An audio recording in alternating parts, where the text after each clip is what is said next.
প্রিয় দিনী ভাই ও বোন, আমরা অনেকেই জানি না আমাদের পাপের কারণে আমাদের কোন কোন শাস্তির মুখোমুখি হতে হবে এবং আমাদের গুনাহের কারণে কি কি ধরনের শাস্তি দুনিয়া এবং আখিরাতে আমরা পাব। আজকে আমি এই ভিডিওতে সেই সব শাস্তির কথাই আপনাকে জানিয়ে দেব ইনশাআল্লাহ, এবং ছোট্ট একটা দোয়া শিখিয়ে দেব। নবী করিম সাল্লাল্লাহু আলাইহি সাল্লাম বলেছেন, তোমরা যখন দেখবে তোমাদের গুনাহ হয়ে গেছে, সাথে সাথে এই ছোট্ট দোয়াটা পাঠ করবে। এই দোয়াটা পাঠ করলে আল্লাহ তাআলা সকল গুনাহগুলি মাফ করে দেবেন। গুনাহের মারাত্মক পর্যায়ের ও নিন্দনীয় প্রকারের আলামত থাকে, যা অন্তর ও শরীরের জন্য দুনিয়া ও আখিরাতের মারাত্মক ক্ষতিকর, যা আল্লাহ তাআলা ব্যতীত অন্য কেউ জানতে পারবে না যে তা কেমন লাগে। সেগুলো থেকে কয়েকটা ক্ষতিসমূহ বর্ণনা আমি করছি। 1 নম্বরে, ইলম থেকে বঞ্চিত হওয়া। ইলম হলো এক নূর যা অন্তরের মধ্যে জায়গা নেয়, আর গুনাহ এই নূরকে নির্বাপিত করে দেয়। মোহাম্মদ বিন ইদ্রিস শাফি রহিমুল্লাহ যখন স্বীয় উস্তাদ ইমাম মালিকের নিকট পড়ার জন্য বসেছিলেন এবং তাকে পড়ে শোনালেন, তখন শাগরেদের অধীন জেহেন শক্তি, মেধার নূর এবং ইলমের বুঝ ও পরিপূর্ণ বোধ শক্তি উস্তাদকে পেরেশানি করে দিল। ইমাম সাহেব রহিমুল্লাহ তাআলাকে বললেন, আমি দেখছি যে আল্লাহ পাক তোমার অন্তরে নূর ঢেলে দিয়েছে, তাকে গুনাহের অন্ধকার দ্বারা কখনো নিভিয়ে দিও না। ইমাম শাফি রহিমুল্লাহ পরবর্তীতে এইভাবে নসিহত করেছিলেন, আমি আমার উস্তাদ আল্লামা ওয়াকি রহমুল্লাহের নিকট নিজের দুর্বল মেধাশক্তির ব্যাপারে অভিযোগ করলাম।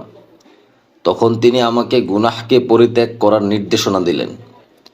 বললেন, যদি তুমি তোমার মেধাশক্তিকে শক্তিশালী বানাতে চাও, তাহলে গুনাহকে আজ থেকে পরিত্যাগ করো। অর্থাৎ আপনি যদি আপনার এই জ্ঞানকে আরো উপরে নিয়ে যেতে চান, অথবা আপনার জ্ঞানকে যদি আরো বৃদ্ধি করতে চান, অবশ্যই আপনাকে গুনাহ ত্যাগ করতে হবে। 2 নম্বরের যে শাস্তি, এই শাস্তি হচ্ছে রিজিক থেকে বঞ্চিত হওয়া। মুসনাদে আহমাদের মধ্যে বর্ণিত আছে, কোনো সন্দেহ নেই মানুষ যে গুনাহ করে তার কারণে রিজিক থেকে বঞ্চিত হয়, অথচ তাকওয়া ফরহেজগারি রিজিককে টেনে আনার কারণ হয়ে যায়। আর তাকওয়া ও ফরহেজগারিতা পরিত্যাগ করার দ্বারা অসচ্ছলতা চলে আসে। গুনাহকে যেই পরিমাণ ছাড়া যাবে, রিজিক সেই পরিমাণ বৃদ্ধি পাবে। অর্থাৎ আপনি রিজিক বৃদ্ধি করতে চাইলে গুনাহ অবশ্যই পরিত্যাগ করতে হবে। আবার আপনি যত বেশি গুনাহ করবেন, তত বেশি দরিদ্রতা, অভাব, অনটন আপনার জীবনে লেগেই থাকবে। অনেকেই বলেন, আমি এত টাকা ইনকাম করি কিন্তু আমার অভাব অনটন যাচ্ছে না।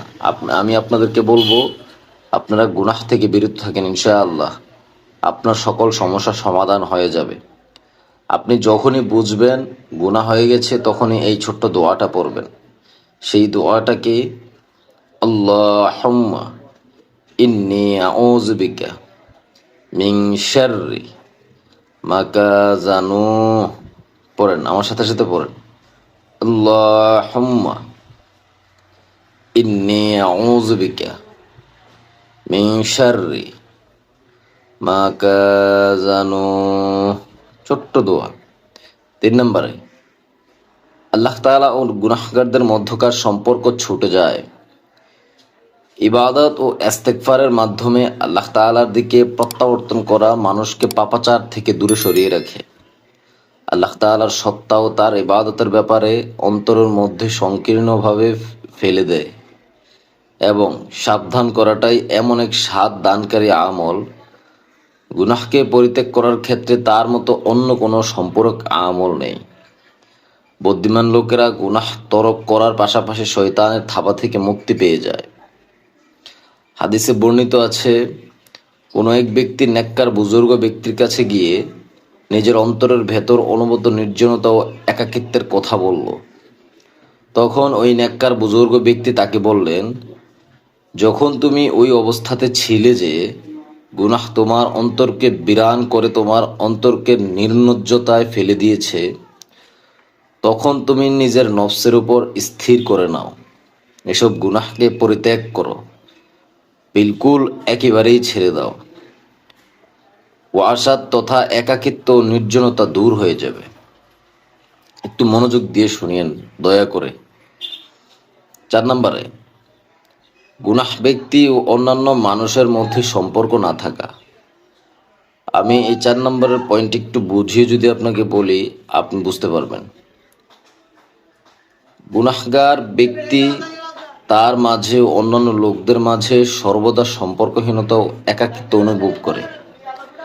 বিশেষত তাদের মধ্যে নেককার ও বরকত সম্পন্ন লোকদের থেকে একাকিত্ব ও সম্পর্কহীনতা অনুভব করে।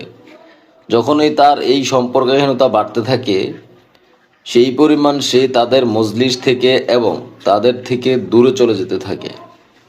তাদের কাছ থেকে তাদের বরকত দ্বারা ফায়দা হাসিল করা থেকে বঞ্চিত হয়ে যায়, শয়তানের দলের নিকটবর্তী হয়ে যায় এবং সেই পরিমাণ সে হিজবুর রহমান আল্লাহর দল থেকে দূর হয়ে যায়। আর এই সম্পর্কহীনতা ও একাকিত্ব এই পর্যায়ে পৌঁছে যায় যে তার দৃষ্ট হয়ে তার বিধি বাচ্চা ও নিকটবর্তী আত্মীয় স্বজন ও তার মাঝে প্রতিবন্ধক বা পর্দার তৈরি হয়ে যায়। এমনকি সে তার নফসের মাঝেও তা পতিত হয়, সে নিজেই নিজের মধ্যে একাকিত্ব অনুভব শুরু করতে থাকে। 5 নম্বরে, মুআলাম লেনদেন ওঠা বসা কঠিন হয়ে যায়। অর্থাৎ আপনি যদি গুনাহ বেশি বেশি করেন, তাহলে যেই শাস্তিটার মুখোমুখি হতে হবে 5 নম্বরে, সেটা হচ্ছে মুআমালাত লেনদেন ওঠা বসা কঠিন হয়ে যায়। এইটা কি একটু বুঝিয়ে বলি আমি। গুনাহগার ব্যক্তি দুনিয়াবি চলাফেরা চালচলনে যেই দিকেই মনোনিবেশ করুক না কেন, সে তার সম্মুখের দরজা বন্ধ পায় এবং কমপক্ষে এমন হয় যে সকল বিষয় তার কাছে কঠিন হয়ে যায়। অথচ তার বিপরীতে যেই ব্যক্তি আল্লাহ তাআলাকে ভয় করে, আল্লাহর তাকওয়া অবলম্বন করে, আল্লাহ তাআলা তার কার্যাতি সহজ করে দেন।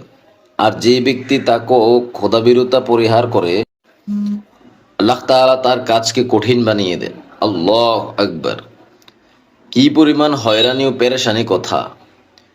ব্যক্তির কল্যাণের দরজা বন্ধ হয়ে যাচ্ছে ও তার মাসহালাতকে সীমাবদ্ধ করা হচ্ছে, কিন্তু তার কাছে এর সামান্য অনুভূতিও নেই এই যে সবকিছু কেমনে হয়ে যাচ্ছে